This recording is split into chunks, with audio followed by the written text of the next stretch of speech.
If there issue नहीं होता, पर वहां पे तो बहुत बड़ा इशू है इंटरनल।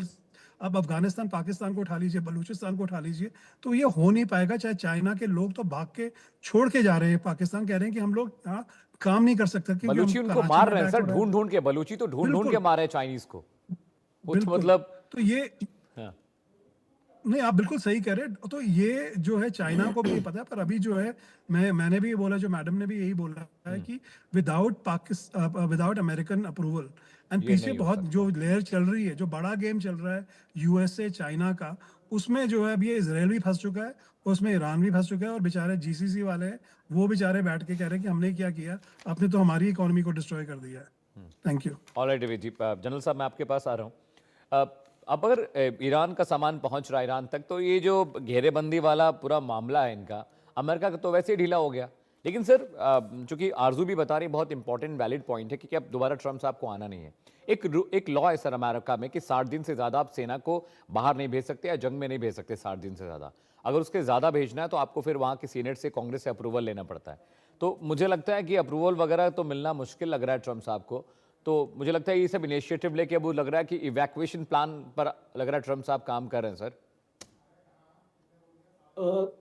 इस कमेंट जी, सबसे पहले मैं एक छोटा एक्चुअली कमेंट इसको देना चाहता हूँ ग्वादर के ऊपर, और जो ये ट्रांजिट रूट अभी स्टार्ट हुआ है, आपको देखना पड़ेगा that Gwadar is not commercially fully operational. Right. और उसका रीजन ये है कि because of the situation in Balochistan, Gwadar is very, जो उसकी जो स्ट्रेटेजिक लोकेशन है वो बहुत अच्छी है। और जैसे रवि साहब ने भी बताया कि it is better than Karachi port also in terms of location and in terms of distance also towards the Middle East and things like that. But वहाँ पे operationally और commercially ज़्यादा activity नहीं रही है, और it is I would say underutilized as of now. China का पूरा ऑपरेशनल कंट्रोल है ग्वादर के ऊपर, और जो पोर्ट मैनेजमेंट अथॉरिटी है वो पाकिस्तान की है। तो it is a kind of a dual functioning of the Gwadar port. But problem यही है कि बिकॉज आपको बलूचीज वहाँ पे आपको रहने नहीं देंगे, और जिस तरीके से बीएलए ने अपनी ताकत को बढ़ाया in the last 2 years, I would say that आपका सीपैक भी आप देख लीजिए, $65 बिलियन का प्रोजेक्ट है ये। $45 बिलियन पाकिस्तान ने ऑलरेडी खर्च कर दिए, बट उस तरीके की कनेक्टिविटी अभी तक यहाँ पे हासिल नहीं हो रही। दूसरा, आपने इवैक्यूएशन प्लान की बात की, बहुत इंपॉर्टेंट, और ये एक बहुत अच्छा सवाल है, क्योंकि Trump is looking for exit strategy. Trump ये बार बार आपका सीज फायर क्यों एक्सटेंड कर रहे हैं? देखिए, अगर उसके पास ताकत होती ना, अगर उसके पास एक इंटेंशन होती, तो ये वो सीज फायर क्यों करता? सीज फायर की पहल किसने करी? इस ईरान ने तो नहीं करी। और इस पिछली बार में जब 12 दिन की जंग हुई थी, उस टाइम भी ईरान ने तो सीज फायर नहीं मांगा था, आप ही ने एक प्रपोजल इसको बना के ईरान को दिया था, बिकॉज उस टाइम पे इजराइल के इंटरसेप्टर्स खत्म हो गए थे, वो अपने आप को प्रोटेक्ट नहीं कर पा रहा था। और अगर आप उस लड़ाई का एनालिसिस करें तो लास्ट 3 डेज में जो ईरान में, जो इसको इजराइल में डिस्ट्रक्शन हुआ है, वो पहले 9 दिन में नहीं हुआ था।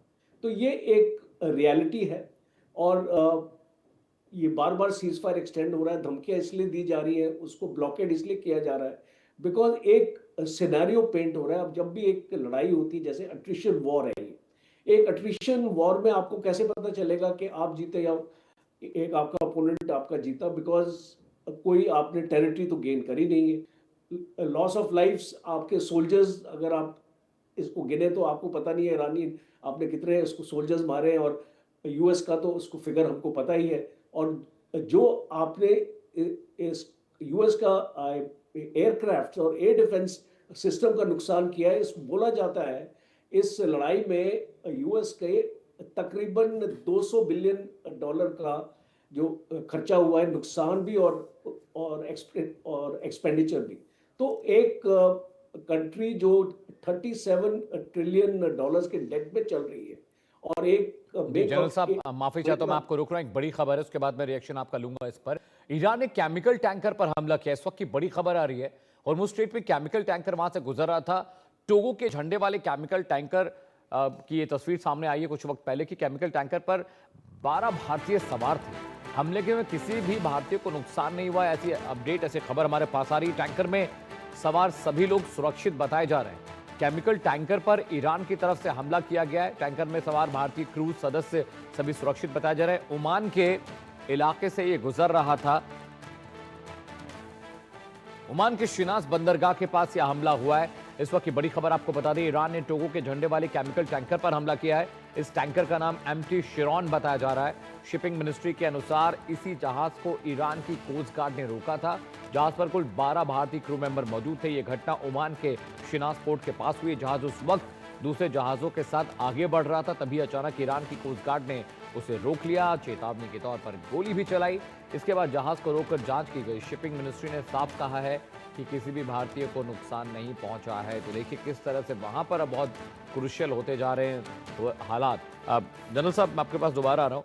ये केमिकल टैंकर पर हमला हुआ है, ये चल क्या रहा है? कभी आप किसी टैंकर पर हमला करते हैं, कभी किसी टैंकर पर हमला करते हैं।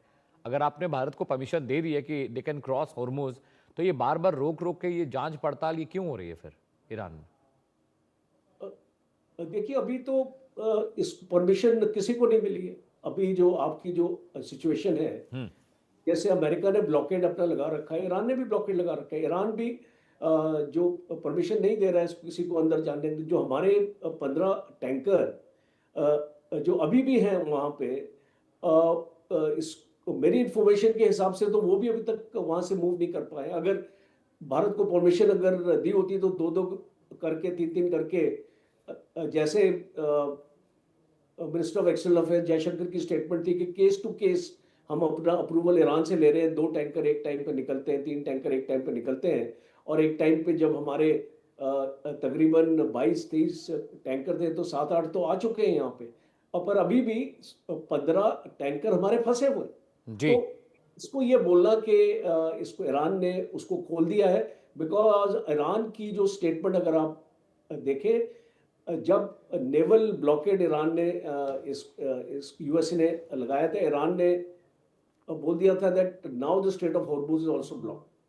तो अब ये एक बहुत पिक्यूलियर सिचुएशन आ चुकी है, बिकॉज ईरान भी कुछ प्रेशर एक्सर्ट करना चाहता है जीसीसी कंट्रीज के ऊपर। अब जब तक वो जीसीसी कंट्रीज को टारगेट नहीं करेगा, यूनाइटेड स्टेट्स को कोई फर्क नहीं पड़ेगा। बिकॉज अगर भारत का टैंकर अगर इसको रोक भी देगा तो यूनाइटेड स्टेट्स को कोई परवाह नहीं है उसकी। जी। बट अगर जीसीसी का जो ट्रेड इफेक्ट होता है, जो ऑलरेडी हो चुका है, और अगर आप यूएई में भी देख लीजिए, और इसको आरजू जी भी बता पाएंगी, इसको यूएई में प्रैक्टिकली जितने भी बिजनेसेस हैं वो आपके ठप हो चुके हैं, और काफ़ी वहाँ से लोग निकलने शुरू हो गए। बिकॉज अब उनको लगता है कि इसको यहाँ पे उनका कोई ऐसा फ्यूचर उनको दिखाई नहीं दे रहा। एक आपको सेफ्टी नहीं मिली, इसीलिए आपने देखा इसको इजराइल का आयरन डोम इसको खरीदा गया है, इसको यूएई ने, बिकॉज उनके लिए एक डेस्परेट सिचुएशन है, लोगों को बताने के लिए कि अब हम अपने आप को मजबूत कर रहे हैं, हमारा एयर डिफेंस इसको मजबूत करेगा। पर इसको मुझे बताइए, iron dome is not effective against drones.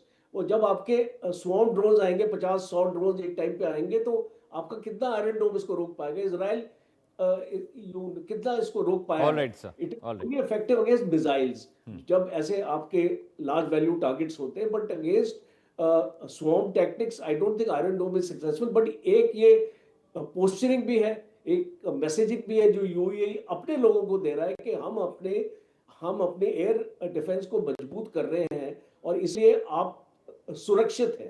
तो बट ग्राउंड में तो सिचुएशन ये है नहीं। तो इसीलिए मैं बोलता हूँ ये जो आपने टैंकर का जिक्र किया है, ये कोई हमारे लिए डिफरेंट रूल्स नहीं इसको क्रिएट किया है ईरान ने। अगर सबके लिए बंद किया तो सबके लिए बंद ही है। Alright sir. अब दीप्ति जी, मैं आपके पास आ रहा हूँ। अगर ये एक हाइपोथेटिकल क्वेश्चन है, मान लीजिए अगर अमेरिका ने परमिशन नहीं दी है पाकिस्तान को, प्रोफेसर दीप्ति, तो ये कितना बड़ा एक तूफान लेकर आएगा पाकिस्तान के लिए? मैम देखिए, again as you said hypothetical question है ये, लेकिन ये तूफान कहाँ पे स्टार्ट हो और थमे कहाँ पे, ये सबसे बड़ी प्रॉब्लम हो जाएगी अमित पाकिस्तान के लिए। राइट क्योंकि मैम। देखिए जो ये ग्वादर बार बार हम बात कर रहे हैं, ग्वादर का सारा जो एरिया है वो बलोच में है। बलोच की पाकिस्तान के साथ क्या प्रॉब्लम्स हैं वो हम सब जानते हैं, वो वर्ल्ड नोन प्रॉब्लम्स हैं। अब उसके चलते बालोच और चाइना की नहीं बनती है, चाइनीज की, चाइना का सारा इन्वेस्टमेंट ये ग्वादर में है।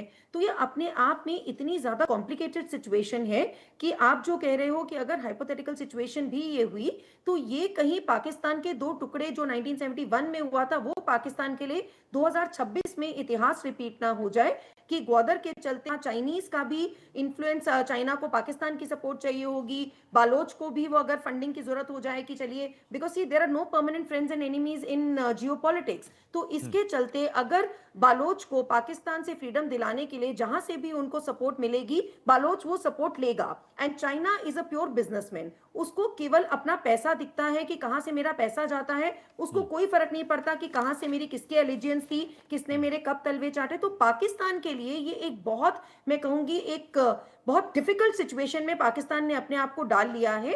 एक शायद शॉर्ट टर्म गेन के लिए वो लॉन्ग टर्म अपने एंगल्स बिल्कुल भूल गया है, उसको नहीं समझ में आ रहा। बिकॉज द प्रॉब्लम, जैसे आरजू जी भी कह रही थी, प्रॉब्लम पाकिस्तानी इकोनॉमी के साथ ये रही है कि कभी उन्होंने अपनी ऑटोनॉमी की तरफ इतना ज्यादा एक जिसे कहते हैं ना इकोनॉमिकली स्ट्रॉन्ग कर लीजिए as a backing for your international autonomy, वो कभी कर नहीं पाए हैं। तो इसके चलते पाकिस्तान के लिए ये बहुत ज्यादा, अगर ये हाइपोथेटिकल सिचुएशन सही हुई तो बहुत ज्यादा प्रॉब्लमेटिक सिचुएशन हो सकती है अमित। ये ठीक है, रवि जी के पास जा रहा हूँ सर, ज़्यादा वक्त मेरे पास नहीं बचा है, मैं चाहता हूँ आप इस डिस्कशन को क्लोज करें अपने अपने कमेंट के साथ। रवि जी, सिर्फ अगर पैसा कमाना मोटिव है तो ये बहुत मुश्किल है पाकिस्तान के लिए कि आप सबको प्लीज़ नहीं कर सकते।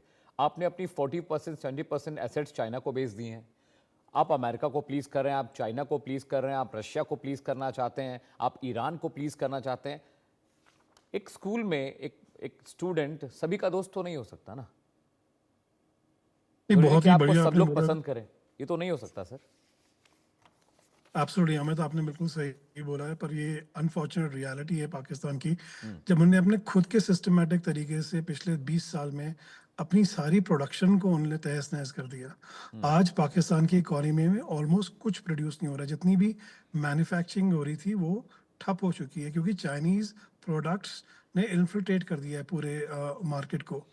और अगर दूसरा, मैं चाइना के बारे में एक चीज़ बोलना चाहता हूँ कि चाइना भी एक बहुत स्ट्रेन सिचुएशन में है, क्योंकि चाइना को पता है कि मुझे किसी तरीके से कोई सोल्यूशन चाहिए।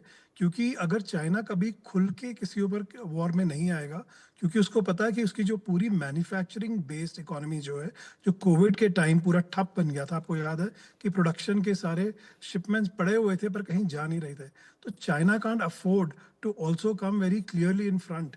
तो वो जो है प्रॉक्सी वॉर खेल रहा है, वो यूएसएसआर की तरह इंटरेस्टिंग सिचुएशन में। पर फर्क ये है कि यूएसएसआर जो है वो मैन्युफैक्चरिंग नहीं करता था और सप्लाई चेन को कंट्रोल नहीं करता था, चाइना करता है वो कंट्रोल।